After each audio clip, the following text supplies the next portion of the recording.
good afternoon and welcome back to Velo, Ohio. It is, again, another beautiful afternoon here in Ohio. It is July 15th, which means we are one day after 614 Day. We're one day before Father's Day, so to all your fathers out there, get yourself a Miller Lite and, I don't know, play some cornhole. You deserve it. It is the date of Funk Bottom's gravel grinder. Unfortunately, I'm not out there killing myself today and developing another, I don't know, third case of PTSD that's been Funk Bottom induced. But good luck to all the funkers out there. I wish you the best of luck because you'll probably need it. I have been off the bike for a little while, a minor leg surgery, but no pity party for me. What it's given me some time to do is to prepare for my A priority race this year. Now what that is the USA Triathlon Gravel National Championships to be held in September just outside of Cedar Rapids in Michigan. So in getting ready for that race, put on your shocked face, decided to optimize my equipment for that particular course, which meant, first of all, looking into the rule set to see what would be allowed. Traditionally speaking, in triathlon, aero bars are the name of the game. However, when I reached out to the race organizer, he said, per USAT rules, this will be a draft legal event, even though it's being contested at the Olympic distance, so no aero bars will be allowed. I will be doing the duathlon version because I can't really commit enough of my time in my schedule to swimming, but I can certainly add in a few extra miles to compete in the duathlon. 5K of trail running, 30-mile bike course, and then another 10K of the trail run. So looking at my bike, you'll probably be thinking the same thing that I'm thinking. Yes, Dylan Johnson did rip off my bike setup. Or maybe it's a case of parallel thinking. I like to call it the gravel mullet. Now, I don't mean a 29er up front and a 27.5 in the back. Basically, I think what people are converging on without aero bars to race on is party on the bottom, business in the cockpit. So I want to point out to you the modifications that I've made from my Ohio Gravel Series bike last year to this year. The bones are still the same, the frame is still the Dessel ADD, but we're going to go over piece by piece what I've changed, and some of the optimizations that I've made are just to address some shortcomings that I noticed during last season. The biggest change, and the one that probably jumps out the most, is my new wheel set. So these are the ICAN G25 Carbon 700C wheels, brought to you by ICAN. The G25, I'm sure that designates gravel and 25mm inner rim width. So last year I was largely racing on a 650B wheel set. I don't have them on the bike today, but if you want to check them out, we can do a little bit of studio magic.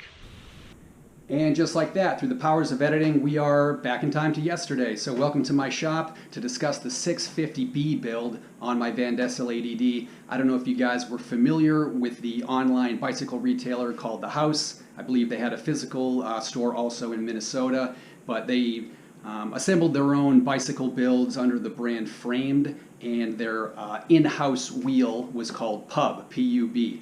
I hope it's Pub, I hope it's not Pube. Anyway, they went out of business, so I got a good deal on their 650B carbon kind of mountain bike / gravel wheel set.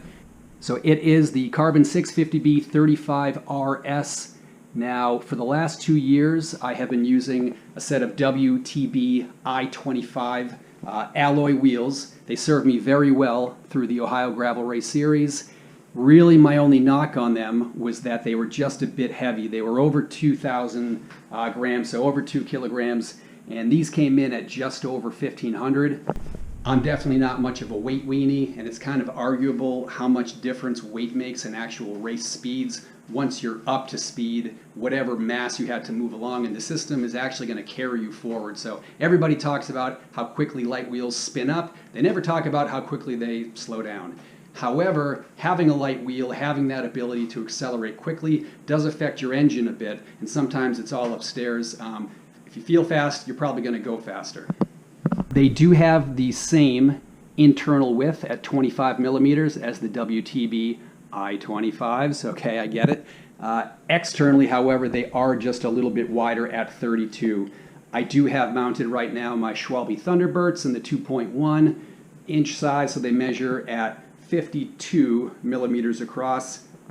In an upcoming video, I do plan to do some testing to see which is faster on moderate gravel conditions that I'm likely to encounter in my A priority race this year, the 650B with the 2.1 Thunderbird, which was my choice for the Ohio Gravel Race Series last year, or my new iCans with that Continental Terra Speed. So time will tell if those 650B wheels are in fact faster than the 700C. But let's talk about these wheels. I did sell my prime road race wheels for something that is a little bit wider. They're 50 millimeters deep, like I said, but that internal width is 25 compared to the primes, which were 21. And the external on these is a whopping 34 millimeters external. Some of the wind testing shows that you do lose about 2 watts for every 5 millimeters that you go fatter, but bringing that external rim width closer to being flush with the tire does mitigate some of those losses. So this Continental Terra Speed 40 millimeter tire measures a true 40 millimeters on this particular rim, which is in keeping what I've heard from other people, that if you have more of a standard, 21 millimeter internal, that these measure up short at like 37, 38. They do have bladed SAPM spokes as well. So I'm pretty excited to actually run like a 30 millimeter Pirelli P0 race tire on these and stay within the rule of 105. They'd probably measure up about 32 on the tire, 34 on the rim. And I bet these would rip as just a set of everyday, training and road racing wheel. We'll do a free hub sound check at the end. I just don't want to disrupt the perfect balance that I have going on, but it does sound like stepping on a coffee can of Angry Hornets when you let the free hub engage. All right, shield your ears.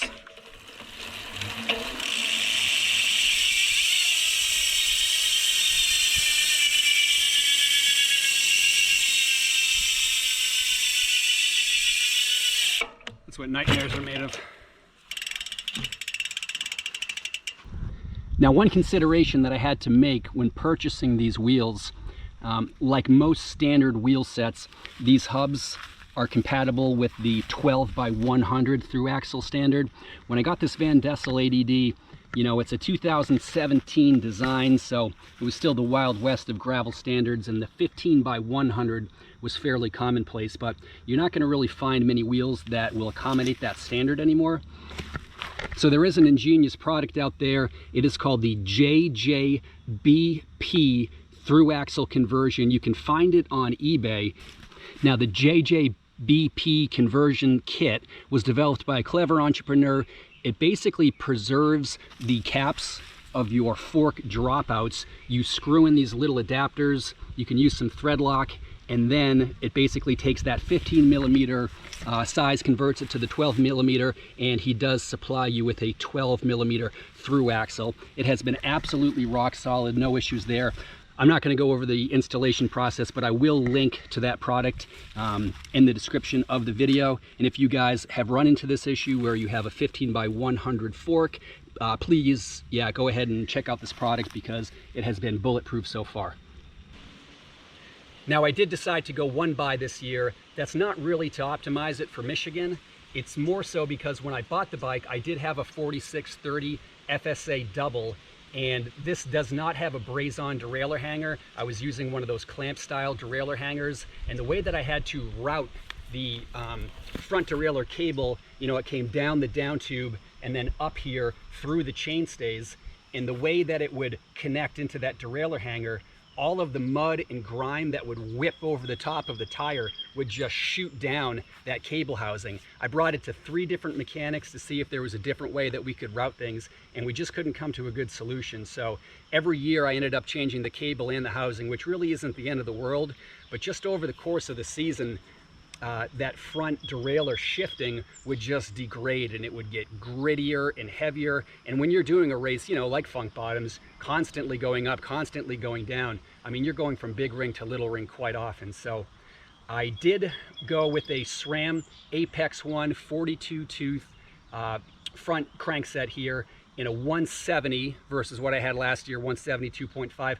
Honestly, I don't notice any difference. And you could say, well, you're losing out on torque, but I'm not riding a single speed. If you haven't noticed, there's a giant cassette at the back. So maybe I'm losing out on 2.5 millimeters of leverage affecting my torque, but all the evidence would say that you're not losing out on any power. since you can utilize gearing.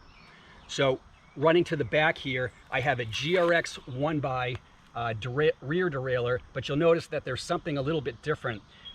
The new generation GRX can handle a 51 tooth, but the older style GRX could not.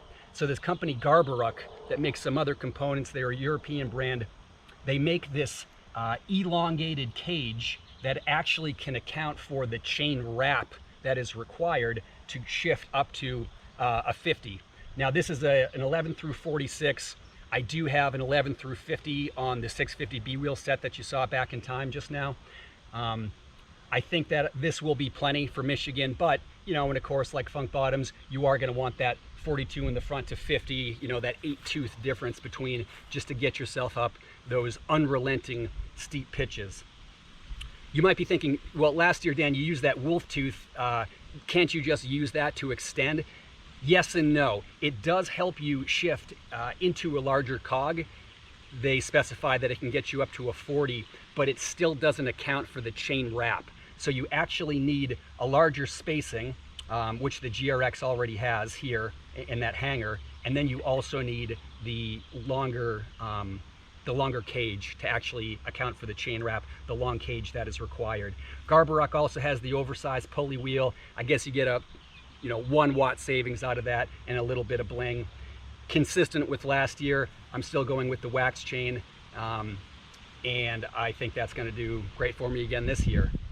The gentleman that I bought this from, this whole setup with the Garbaruk cage, I had looked into it and I was thinking, well, that's a good solution, and then I just happened to find one on Facebook. He was telling me that he couldn't keep his chain from dropping, even though he had a very specific narrow wide front chain ring, and that's why he got rid of it. When I put this on my bike, I found that the B limit screw, I think the original one from the GRX, was just not long enough to actually engage and put tension on the chain when you're in the 11. So I just ran down to Ace Hardware, got myself a M4 screw that's a bit longer, and I got a nut with a little nylon insert into it at the end, just to be kind of bigger, like a mushroom top, so that it would actually engage here onto the hanger. I set the tension when it's in the 11, and I certainly haven't dropped my chain yet. It does have the clutch mechanism, so things stay nice and tensioned. Another change headed into Michigan. It's going to be mostly flat, so I did get a couple of, kind of cheapo rip-off Elite Chrono CX aero water bottle cages. They hold about 50 milliliters a piece, so 500 milliliters a piece, so I'm going to have a liter of hydration. 30 miles of flat gravel, I think we're looking at just under 2 hours, so I feel like that's going to be enough for me. I was mildly concerned that they wouldn't be secure enough, so as you could see from the footage, I've been riding around on gravel today. They're very secure, they're not coming out. I don't think I'm going to keep them on there all throughout the training season, but I'm just happy to see that they're going to stay secure when I need them to be. No change in the braking system. I still have the Duathlon GT cable hydraulic hybrid brakes from last year. They're still working great for me, especially on this flat course. They're more than ample, more than ready for the job. I'm sticking with the same Koobi 232T saddle from last year. I couldn't really get that test written in the Sharpie to come off, so I decided if some Sharpie's good, more Sharpie's better, and I just rode over it, tried to make a pattern consistent with the rest. I can see that my fat thighs are starting to rub it off, but I don't really care. So I'm going to grab a hold of the camera here to show you the real showstopper, in my opinion, the largest change that I've made. You can probably see that the stem is not the Redshift stem that I was rocking last year in the upward position at about 110 millimeters. Right now, I've got an FSA oversized stem, 130 millimeters long in the downward position. This is actually the stem that I used on my road bike when I clipped on aero bars in my first Ironman back in 2014. And what in the world did I connect them to?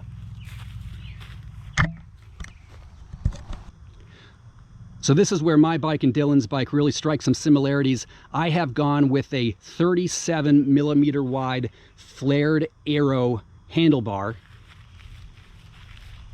It feels as ridiculous as it looks. So it has these wide section tops that are going to cut through the air far better than a cylinder. So we've got a plus in the aerodynamics there. You can see that it also has a flared angle to the hoods that I have further manipulated to bring those hoods inward. So right now, from tip to tip of those hoods, it is 34 centimeters wide from here to here, and about 32 centimeters wide from here to here.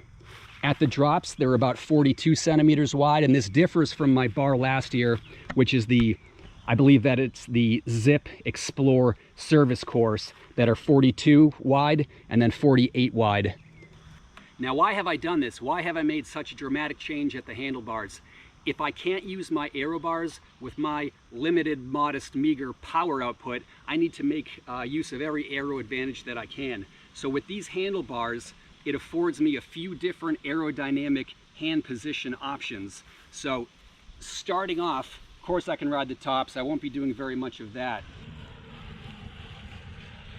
But it gives me position 1 here. I've put my levers further down onto the curve of the bar than I would typically to further extend that reach, and I can keep my arms and elbows nice and tight into me, and then also fairly bent. I'm removing this part of my arm, this vertical cylinder, from the wind. I'm dropping it into a longer horizontal shape. Another position that I can hold, of course, would be in the drops. I've come out of turns and I've gotten out of the saddle with my hands on the hoods, and it is so narrow here that you feel like you're just holding your aero bar extensions. There's not a lot of leverage, so I expect to be taking accelerations out of the saddle and turns in the drops. But I can come down to this aero hoods position where I've got my forearms actually placed upon the tops. It's a really comfortable supported position that really allows me to tuck my shoulders in, to tuck my head down. And then if you watch from the front, the final position that I can get myself in, this bar has a nice concave cup here that I can really rest my forearms directly into and just kind of sit in that comfortable puppy paws position, getting my head down and getting my shoulders tight. I put a bit of that cat tongue grip tape right on the top too, and with this little valley, I actually feel pretty comfortable steering the bike side to side. Now, of course, things are going to get rough on the gravel, so I can just move my hands over toward those angled levers, keep my forearms on the tops in that aero position, and still control the bars. This is going to give me a really tight, efficient aerodynamic position in lieu of using actual aero bars. It's so unprofessional, mouthful of Pop-Tarts. Anyway, guys, hope you enjoyed this look at my bike. Like I said before, I plan to do some testing on gravel, on pavement, to see which is faster, the 700C or the 650B wheel set.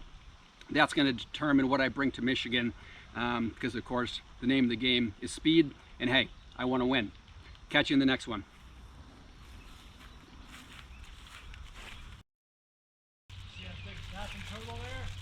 Back here? Yeah. No. I'll check it out though. Right there. He's a big guy. Edge of the road. Don't let him get your tire, huh? Walking this Oh no, way. you don't want to do that.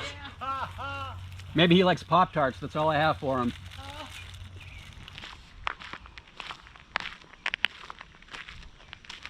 Hey, buddy. Which one are you? I'm thinking you're Raphael, because you look kind of mean. Maybe you're not mean. Maybe you're just doing turtle stuff.